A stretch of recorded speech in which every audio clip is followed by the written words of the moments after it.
course, the first thing I do is panic. Just like every other business person in the world, I panic.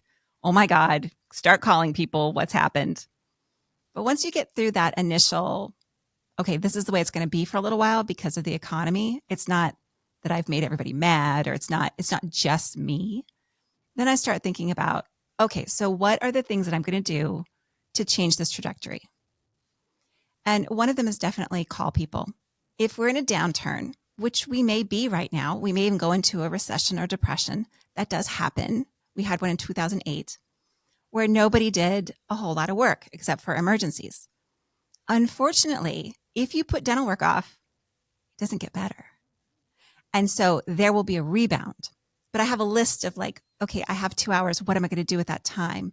I'm not going to sit here and cry because that's your first instinct. And honestly, that was kind of this week where I was like, oh my God, oh my God, oh my God. And it wasn't until Thursday I was like, there's a downturn in the economy. That's what's happened. I didn't do anything wrong.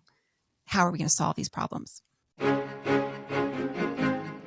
Welcome to the Authentic Dentist Podcast. Join Dr. Allison House of House Dental in Scottsdale and Sean Zayas, founder of Zana, as they lead dentists deeper along the journey of authenticity to reach greater fulfillment in their professional lives and to deliver remarkable patient experiences.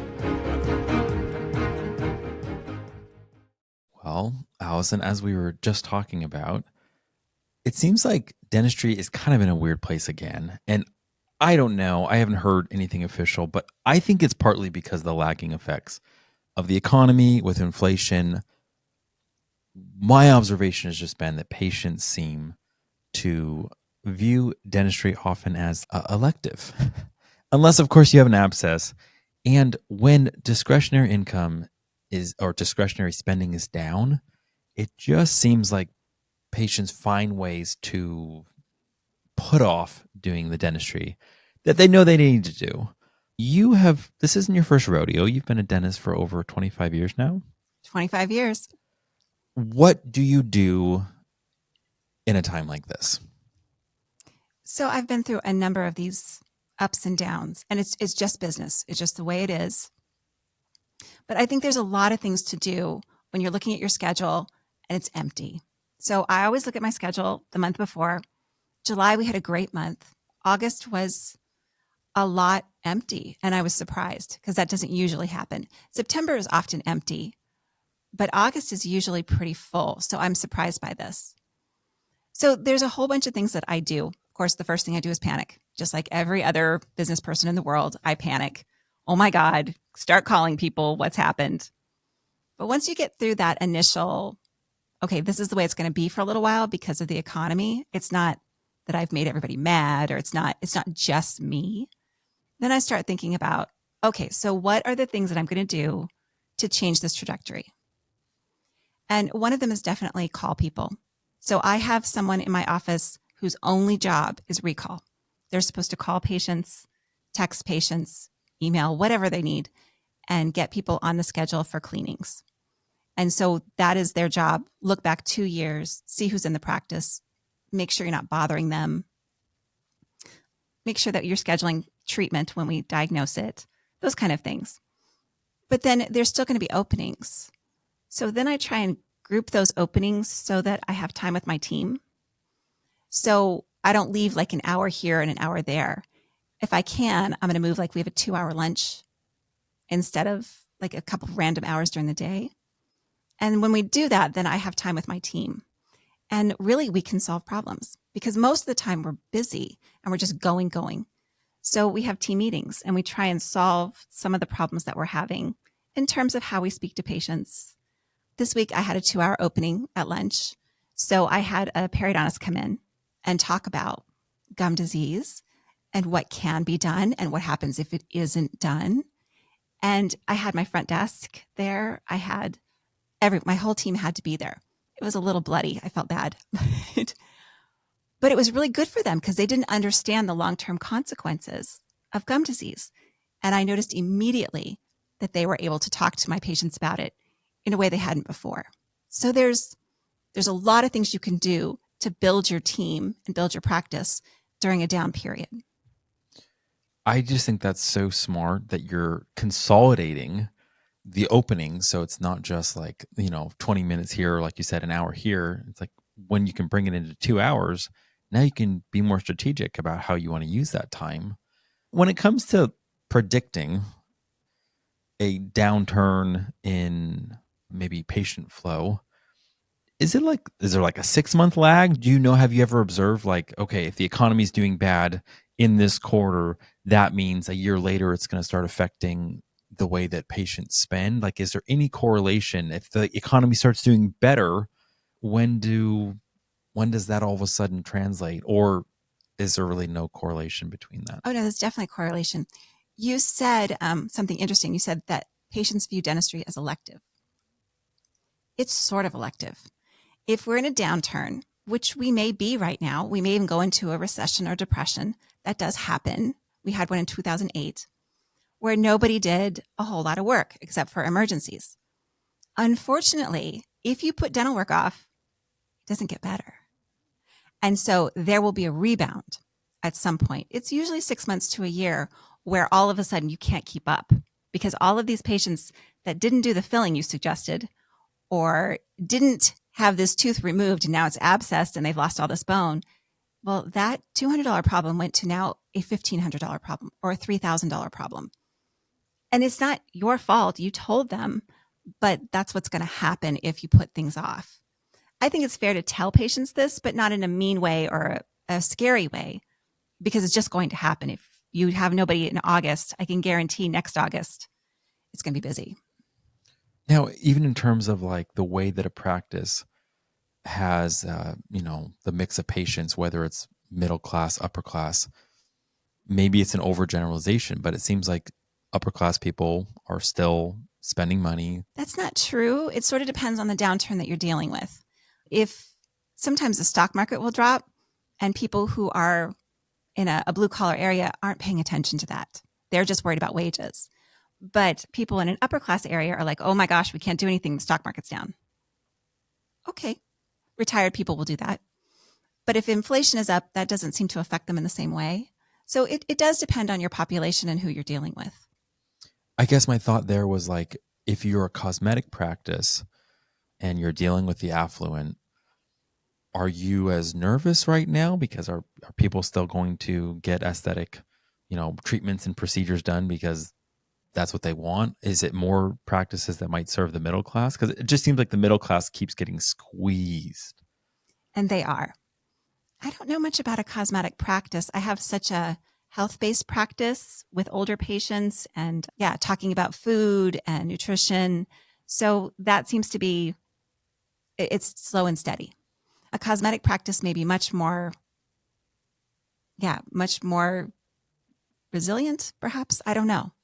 In terms of culture, is it something where week by week, as you're looking at the schedule, you can kind of tell, hey, the team can tell that things have slowed down a little bit, or certain team members know what the books are, and you as the dentist are having to kind of say, hey, this is just normal. We've been through this before. We're going to be okay. Do you find yourself having to be more intentional about the way that you're leading or talking about things? Or is this, does the team not even recognize it? The team definitely recognizes it. It is always good to go through numbers with your team so they understand what's happening. But I have a commitment to my team. I never send them home early and not pay them. They're all on salary, which I know makes my lawyer unhappy, but they're all on salary. And so if there's no patients, they're still getting paid, which is good and bad. In my practice, that means that if I have patients that have called and say, I'm so sorry, I can't afford to come and have my teeth cleaned, I lost my job, those are the patients that I'm calling and saying, hey, you want to come in? We'll just comp this because it's a goodwill. I care about these people and I have to pay my hygienist anyway. So why not develop some goodwill?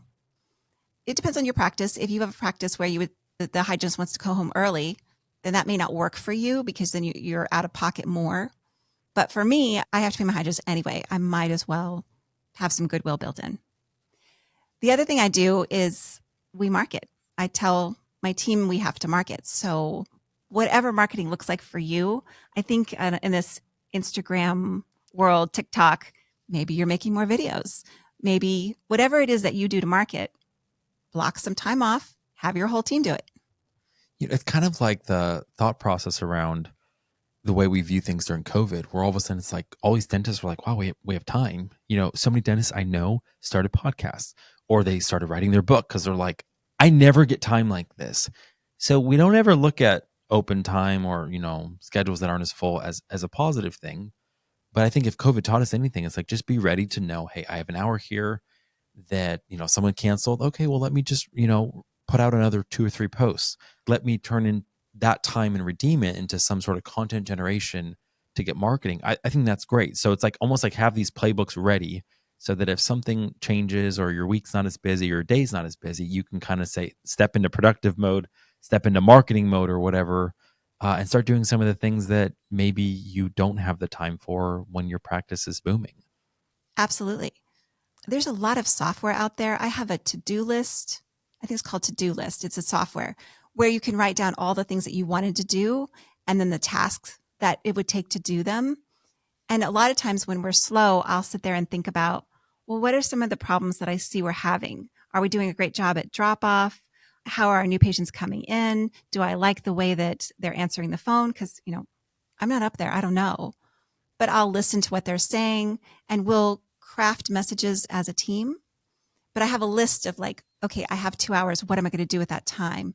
I'm not going to sit here and cry because that's your first instinct. And honestly, that was kind of this week where I was like, oh my God, oh my God, oh my God. And it wasn't until Thursday I was like, there's a downturn in the economy. That's what's happened. I didn't do anything wrong. How are we going to solve these problems? Is there any data that kind of like substantiates when you're looking at your practice management system? If I realize that either patient, cancellations, is there something that's a leading indicator that you start realizing, oh, wow, this is a signal that at some point things are going to slow down? Is there like a KPI or some sort of metric that you guys follow that kind of like in hindsight makes sense? Okay, we just know. I mean, is it just patient cancellations or is it missed appointments? Definitely patient cancellations, missed appointments, patients not scheduling treatment. That's one of the big things. And I'm monitoring all of that. So would that just be like generally treatment acceptance, or is there a specific measure around? I mean, I run a bunch of reports every month, seeing what we did last month, how many people have scheduled for their 6-month appointment, who's scheduled for the next month, how much do we have scheduled total, how much have we collected. I mean, I run a lot of reports, so I have a pretty good idea what's going to happen in the next month or two. And sometimes I have an idea what's going to happen in 6 months. Not always. Well, I think it's amazing that you started off by saying that your first thing to do was to just panic. Just acknowledging like the humanity of, you've been at this for a long time. You have a great perspective on everything. It should make it so that you never worry, never panic, and yet you're still human. That's like, why are things slowing down? Did I do something wrong? I think that's great. You're so responsible that your first thought is like, what did I do? When it's like, no, I'm hearing that dentists everywhere are struggling. I'm hearing from friends that aren't dentists just about their struggles from inflation. From my entrepreneur friends, business is struggling. I that's where I'm just like, man, I really think this is just the compounding effect of the economy not doing well, inflation being so high, and it just makes it so that everyone wanting to live the same lifestyle without making any changes. All of a sudden, you look at your account and it's like, oh, the surplus I had that I was going to possibly spend on dental. And that's where I agree with you. It's not elective.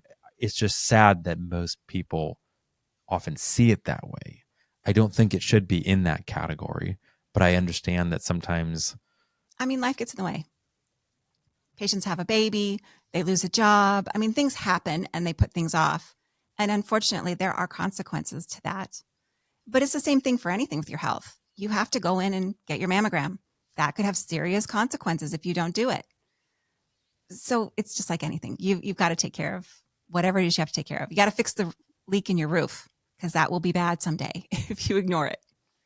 I feel like if there's anything that COVID taught us, it's that dentistry is massively resilient.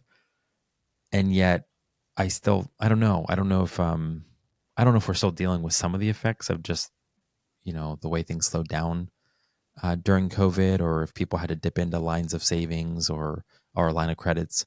But it's like, if people can survive COVID where everything shut down, I don't know. I'm optimistic that hopefully this can be something that dentistry can rebound from hopefully quickly. I mean, it will, because people need dentistry. But that doesn't mean it's not really hard when you're going through this. So you do, if this is going to be a prolonged period, and I have no idea, but if we're going to deal with a prolonged period of a recession, then I do need to go through all my finances and look at, do I need to cut some things? I think oftentimes the first thing people want to cut is marketing, and that's always a mistake. So when you're looking at what you can cut, don't cut anything that would be marketing or things that would make your practice grow. You look at things that you can cut that are not as important or that you could do yourself. So it's a lot of thinking about what changes can I make, and then paying attention to your team. Is your team working hard? If they are, how can you reward them in other ways? You maybe can't give them a raise or a bonus at the moment. And that sucks because inflation is a problem. So what can you do that would make them feel valuable? And there's a whole bunch of things you can do to keep your team motivated, to keep them engaged. And people love to learn. Take the time, teach your team things so that they can talk to patients intelligently. They do love that. Yeah. The biggest thing is panic. Panic for a little while. I did. It's just life. But once you're finished panicking, don't give yourself a lot of time to do that. Start just looking at, how am I going to get through the next month or two? How am I going to grow the practice in a bad economy? And you will. It's just being intentional. Thank you for listening to the Authentic Dentist Podcast. To join Allison and Sean on this journey, hit the subscribe button to never miss an episode. Here's to your success. Express yourself fully. Live authentic.